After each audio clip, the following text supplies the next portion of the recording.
तुम्हारा उस चीज़ को नामुमकिन सोचना अपनी जगह है, लेकिन वो तो अल्लाह है ना जिससे मांगा है। और ऐसा तो कुछ भी नहीं जो तुम्हारा अल्लाह ना कर सके।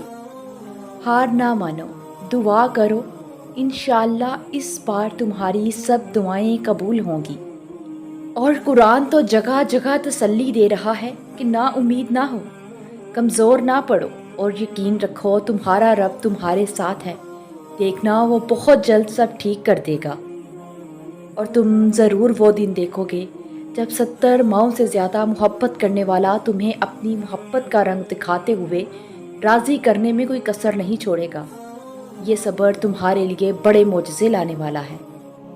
हम देख रहे हैं बार बार तुम्हारा आसमान की तरफ मुंह करना, तो ज़रूर हम तुम्हें फेर देंगे उसकी तरफ जिसमें तुम्हारी खुशी है।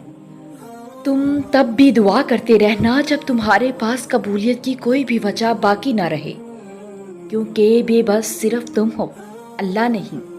वो तो पल भर में नसीबों को बदल सकता है।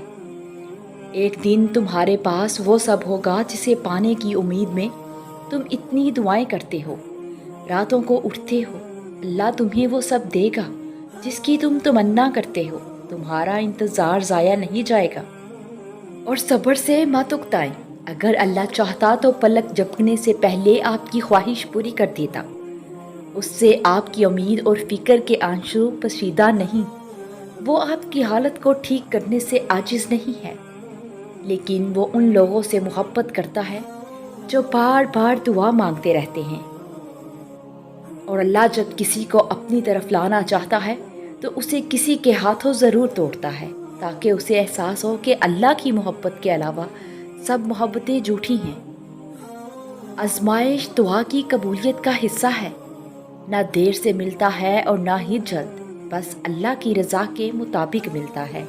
और बेशुमार मिलता है जब तुम उसकी रज़ा में राज़ी हो जाते हो। और उसने सजदे में धीमी आवाज़ में कहा, मेरे अल्लाह मैं रायगा जा रहा हूँ, मुझे ज़ाया मत होने देना। फिर अल्लाह की तरफ से सूरतुल ज़हा से जवाब आया, तुम्हारे रब ने तुम्हें हरगिज़ नहीं छोड़ा और ना वो नाराज़ हुआ। अनकरीब तुम्हारा रब तुम्हें इतना देगा कि तुम खुश हो जाओगे।